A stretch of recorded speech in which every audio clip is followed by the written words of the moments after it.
Kenny Rogers, and when I'm in your town, I listen to ABC Radio Saturday Night Country with John Nutting, of course, nobody else.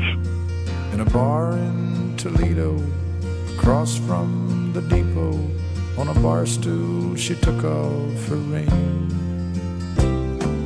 I've had some bad times. Saturday Night Country, Australia's home of country music. ABC local radio around Australia, internationally on Radio Australia and on the World Wide Web.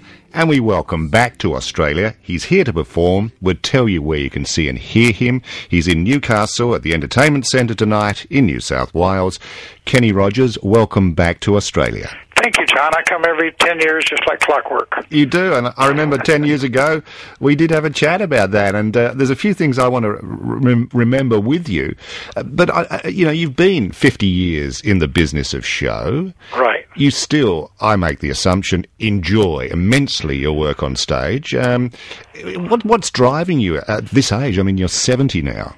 Well, I think, first of all, I told someone the other day I do a lot of things, but music is what I am, and everything else is what I do. I'm a photographer, and I do landscape design. I do all the interiors of my homes, and I buy and sell homes and things like that. But music is really kind of where my heart is. I can afford to retire, but I'm kind of afraid of what would happen if I did, just emotionally, because it's been such an important part of my life. There would be such a vacuum there. I just don't know how well I would handle it, and I really hate it when people retire and then come back 2 years later. So once I say I'm gone, I'm gone.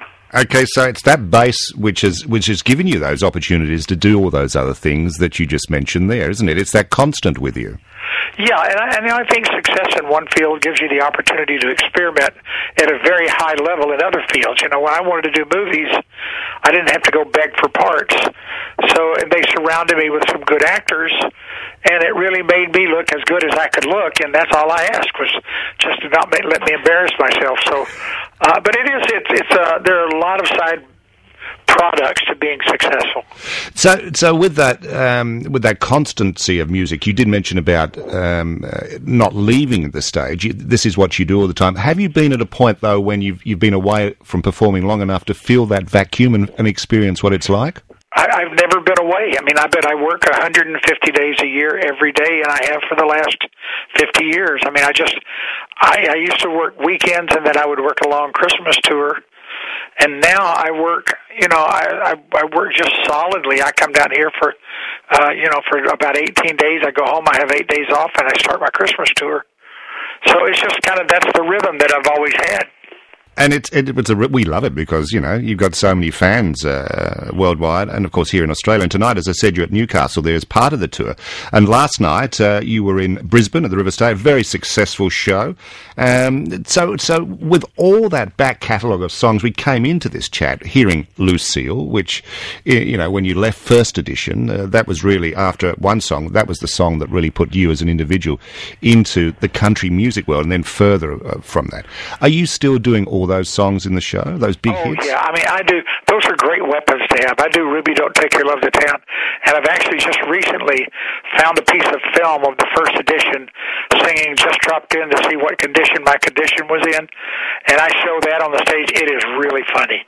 And then I do a lot of other stuff that, sometimes depending on where I am, I'll do Something's Burning. I haven't been doing that lately, but I do Lucille the Gambler, Cowardly County, Daytime Friends, Lady, She Believes Me, You Decorated My Life, all of those things. Well, we're going to hear Gambler, we're going to hear Lady, and we're also going to hear the song from 1999 that you had the hit. And I don't know, I mean, I look at my notes here and it says you were the oldest person to have a number one hit on the country charts. I mean, what sort of good thing's that? On any chart. On any chart, yes. And I thought that was pretty interesting. Yeah, I think I was 62 at the time, 65 maybe.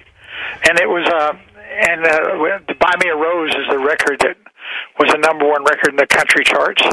But we did some research, and we can't find anyone who's had hits in 6 generations like I have, and that's had a number one record at that age. So it's one of those stupid statistics that you look at from time to time. Let's hear Buy Me a Rose from that year, 1999. Back with Kenny Rogers on Saturday Night Country in a moment.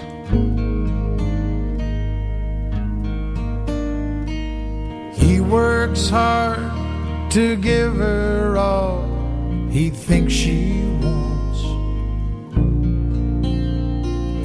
Do all those little things for the rest of your life.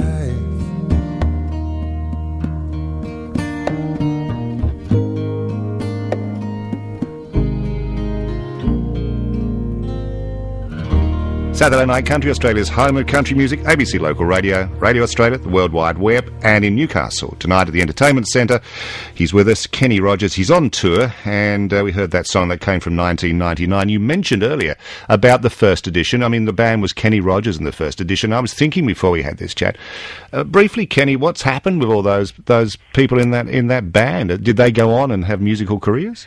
No, and interestingly enough, breaking up the band was disappointing to me. I've never cared about being a solo singer. I always loved singing harmony. I loved singing with people, and they just kind of decided that they had had enough and wanted to quit. And Mickey Jones, who was the drummer, he does some movie acting in some movies, and Terry Williams, I think, is a youth minister, and it's really, it's too bad because it was great fun. Mary Arnold, who was the girl with the group, she married Roger Miller. So, I mean, it's and I see them from time to time, but not enough to really consider ourselves still friends. I mean, we're friends, but, we don't see each other.